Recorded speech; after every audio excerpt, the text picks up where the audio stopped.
Hello and welcome to BitBoy Crypto. I'm your host, BitBoy. Today we're going to be looking at Coinbase. If you've been in crypto for a while, then I'm sure you already know about Coinbase. I'm going to talk about a little about the differences between GDAX or Coinbase Pro and Coinbase.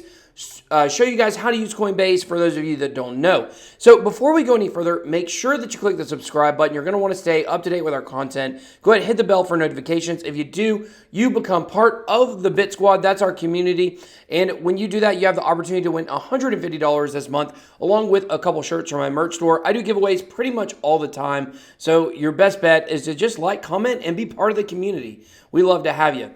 So, all right, guys, let's jump into it.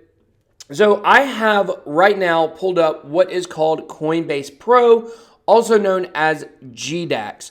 Now, if you're new to crypto, don't let this screen intimidate you. What I want to basically show you is why people prefer Coinbase to Coinbase Pro. Okay, so Coinbase Pro is for advanced traders, and advanced is maybe a strong word, but for people who have experience with trading, with looking at charts.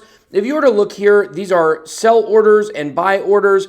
These are buy walls and sell walls over here. And so these are candlestick charts. Maybe you don't know what any of these are. And that's okay if you don't know that, because what I found is a lot of people who've come into crypto, they don't necessarily have a trading or an investing background. So they're coming to it basically with no knowledge of how markets work, how they look like. And to be honest with you, it can be quite intimidating. Binance is another exchange, which is the biggest exchange in the world. And it also has the same feel as this. If you're new, it gets very intimidating. You don't know how to use it. And a lot of people, if they went this route and it was their first exposure to investing or trading, then they would just run the other direction.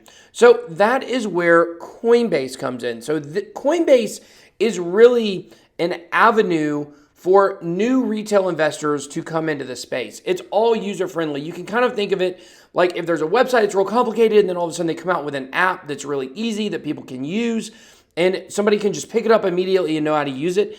That is what Coinbase is. And that is why Coinbase is so popular, especially here in the United States of America.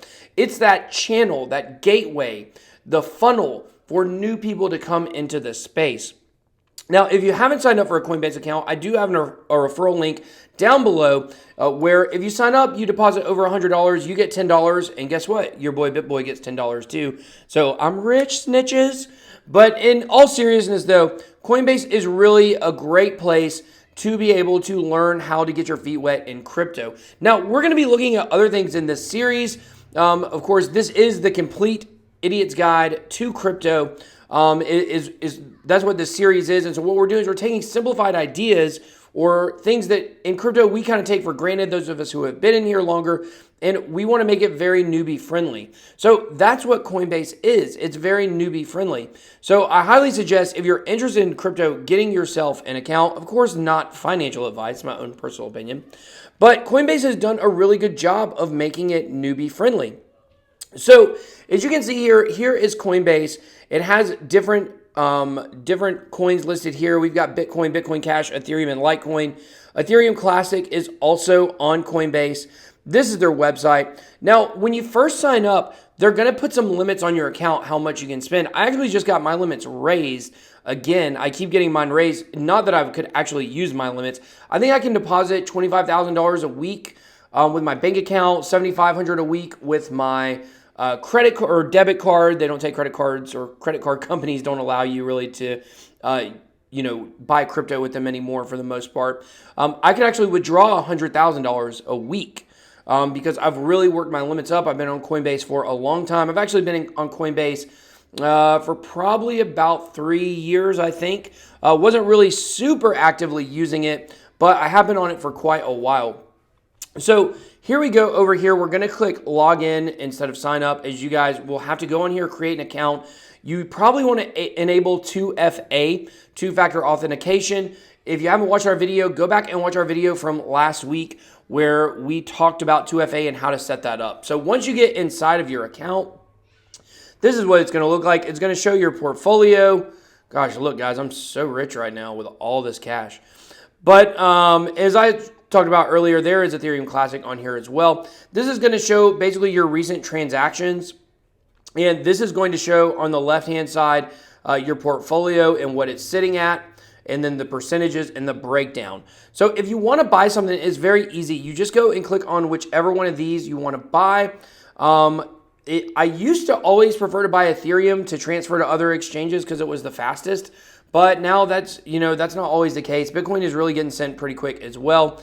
So you can fix your payment method over here. As you can see, I've got a debit card hooked up. I have a bank account hooked up to it. Down here, this is where it's going to show your limits. Now, based on what I choose, it's going to change my limit. So right here is that 7,500 I was talking about. US dollar wallet, there is no limit, but your US dollar wallet is kind of like it's where you keep fiat on Coinbase if you're not really wanting to make a purchase right away. And as always, it's better to keep, once you do make purchases, it's better to keep it on a cold storage wallet or somewhere off of Coinbase because you don't have your private keys. But I understand most people coming into the space that are new, that may not even make any sense to you. So, Coinbase does insure your money, I think, up to $250,000. I'm not 100% sure about that, but they do insure it up to a certain amount, which, is good. America, we're going to have higher regulations than other places, and your money's going to be a little better protected than it would, but ultimately, it's not ever best practice to keep your crypto on an exchange. So if you wanted to buy something, you would just click what you wanted to buy. I'm going to buy some Ethereum right now. So let's go ahead and do that. So here we go. We've got it hooked up right here. I'm going to click Ethereum. I'm going to want to buy 2. I'm going to buy 2 ETH today. And then I hit buy. And boom, it was just that fast. It's already gone. So I hit confirm buy. As you can see, it says, thank you, your payment is processing. It's going to say payment. Oh, I got the payment decline. So this might be something that you actually encounter. So when you get a payment declined, I immediately know what this is as soon as I see it, as soon as it comes up. No, it's not because I don't have enough money in my account. What this means is that my bank does not like Coinbase transactions. So when I try to make a Coinbase transaction, what they're going to do is they're going to actually immediately see it as fraud. I don't know why they do it. I guess because the banks are obviously trying to come after all of our money. And so what I'm going to do after I get off of this video, I'm going to call my bank. I'm going to get them set up, or I'm going to call the fraud line. I'm going to say, oh yes, I really tried to make that transaction. They're going to clear it, and then I'm going to be able to go back on Coinbase and do it again. So if you run into that problem, that's what you have to do. You just have to tell your bank that it is a legitimate charge. So at that point, then the money would be in my account, and it's really that easy to use Coinbase to make purchases with.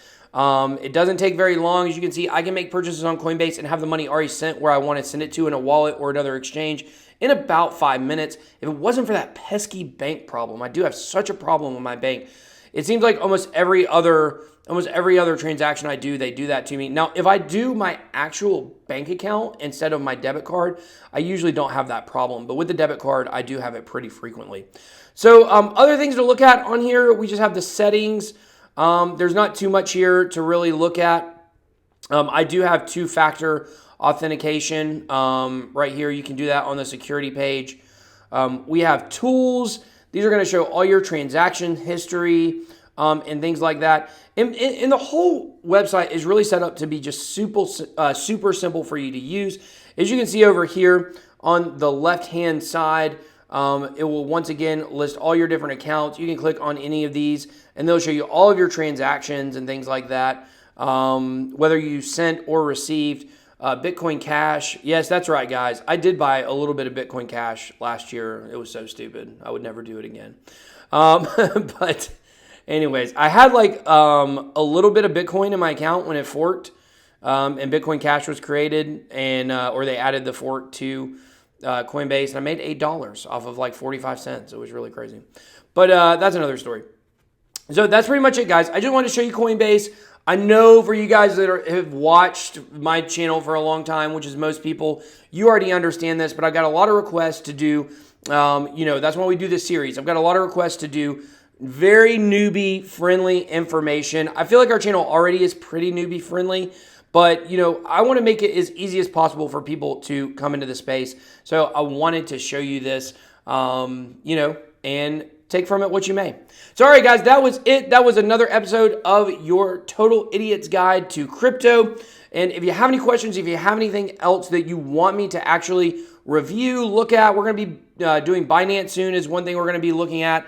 Haven't really decided beyond that. So if you got some topics you want me to look at, please go ahead and drop that in the comment section below.